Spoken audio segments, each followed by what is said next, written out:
अनोंदणीकृत वाटपाचा मुलींच्या आणि महिलांच्या वारसा हक्कावर विपरीत परिणाम होतो का? हा एक अत्यंत महत्त्वाचा प्रश्न आहे. आणि या संदर्भात सर्वोच्च न्यायालयाने नुकताच एक अत्यंत महत्त्वाचा निकाल दिलेला आहे. हा निकाल 2005 साली झालेली सुधारणा, त्या सुधारणेमधील वाटपाची तरतूद आणि अनोंदणीकृत वाटपाने मुलीच्या वारसा हक्कावर होणारा परिणाम या सगळ्यांवर भाष्य करणारा म्हणून अत्यंत महत्त्वाचा आहे. या प्रकरणात झालं काय होतं, तर सुनावणी न्यायालयापासून अगदी सर्वोच्च न्यायालयापर्यंत हे प्रकरण पोहोचलं. आणि या प्रकरणातला सगळ्यात महत्त्वाचा मुद्दा होता, की जे अनोंदणीकृत वाटप किंवा विभाजन किंवा कौटुंबिक व्यवस्थापत्र झालेलं आहे, त्यांनी त्या कुटुंबातील मुलींचा वारसा हक्क समाप्त झालेला आहे का नाही?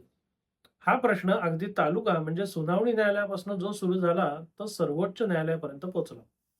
सर्वोच्च न्यायालय या खटल्याचा निकाल देताना काय म्हणतं, ते आपण थोडक्यात बघूया.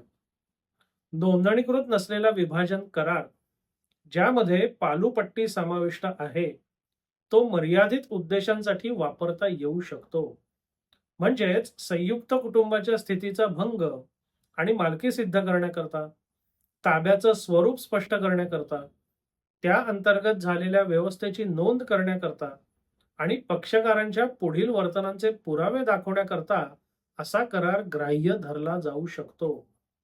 हिंदू कायद्यानुसार संयुक्त कुटुंबांचा भंग स्पष्ट आणि ठाम घोषणेद्वारे लेखी किंवा अन्य प्रकारे केला जाऊ शकतो.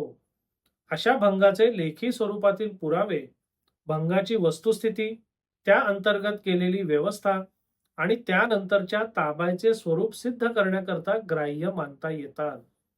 कुटुंबीय व्यवस्था जर लेखी स्वरूपात नोंदवलेली असली आणि ती केवळ पक्षकारांनी नंतर मालमत्तेचा ताबा कसा घेतला व उपभोगला हे स्पष्ट करण्यासाठी वापरली जात असेल, तर त्या मर्यादित उद्देशाकरता नोंदणी आवश्यक नाही. एखाद्या कुटुंबाचा किंवा मालमत्तेचा भंग प्रत्यक्षात झालेला आहे का, हे ठरवताना एकत्रितपणे विविध बाबींचा विचार करणं आवश्यक आहे. उदाहरणार्थ, स्वतंत्र ताबा, स्वतंत्र शेती, स्वतंत्र निवास, वाटप झालेल्या जमिनींबाबत स्वतंत्र व्यवहार आणि महसूल नोंदी, ज्या सातत्याने या विभाजनाचे प्रतिबिंब दाखवत आहेत. या प्रकरणात ट्रायल कोर्टाने विभाजनाचा दस्तऐवज नोंदणीकृत नसल्यामुळे आणि त्याची अंमलबजावणी झाली नाही या कारणावरून विचारात घेतला नाही. तसेच फेरफार नोंद ही वारसा किंवा संमतीवर आधारित असल्याप्रमाणे चुकीची समजूत करून घेतली. हा दृष्टिकोन पूर्णतः चुकीचा आहे. कारण हा दस्तावेज स्पष्टपणे मर्यादित सहाय्यक उद्देशांकरता सादर करण्यात आलेला होता आणि त्या मर्यादेमध्ये नोंदणीचा अडसर अजिबात नव्हता.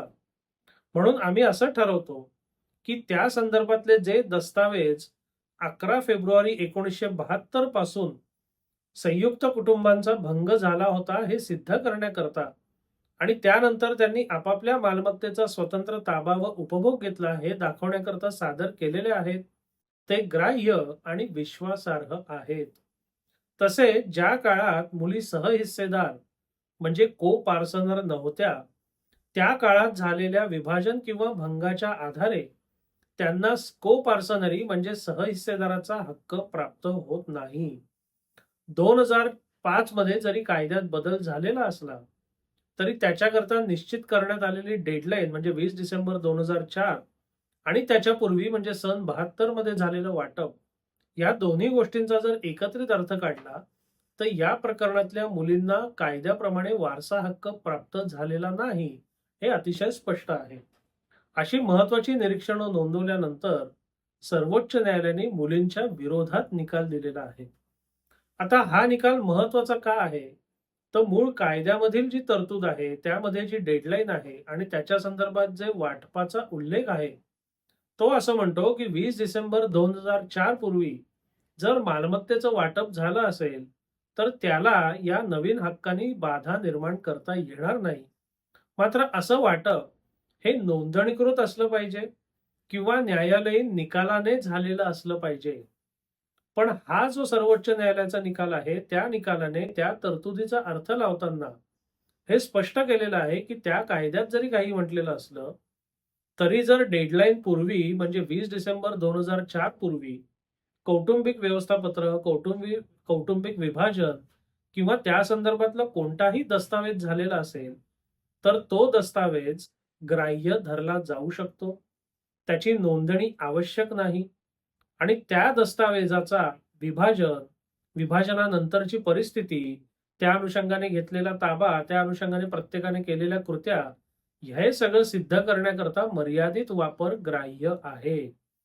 याचा अर्थ जर आपल्याकडे असा अनोंदणीकृत करार असेल आणि अशा अनोंदणीकृत कराराच्या आधारावर बऱ्याचशा सहहिस्सेदारांनी वर्तन केलेलं असेल किंवा त्या करारात ठरल्याप्रमाणे गोष्टी घडलेल्या असतील, तर तो करार कायद्याच्या कसोटीवर टिकणारा सिद्ध होतो. आणि जर असा करार कायद्याच्या कसोटीवर टिकणारा सिद्ध झाला आणि तो जर डेडलाईनच्या पूर्वीचा असेल, तर साहजिकपणे त्या करारामुळे मुलींना वारसा हक्क मिळण्यात बाधा निर्माण होते आणि त्या कराराच्या अनुषंगाने मुलींना वारसा हक्क प्राप्त होत नाही.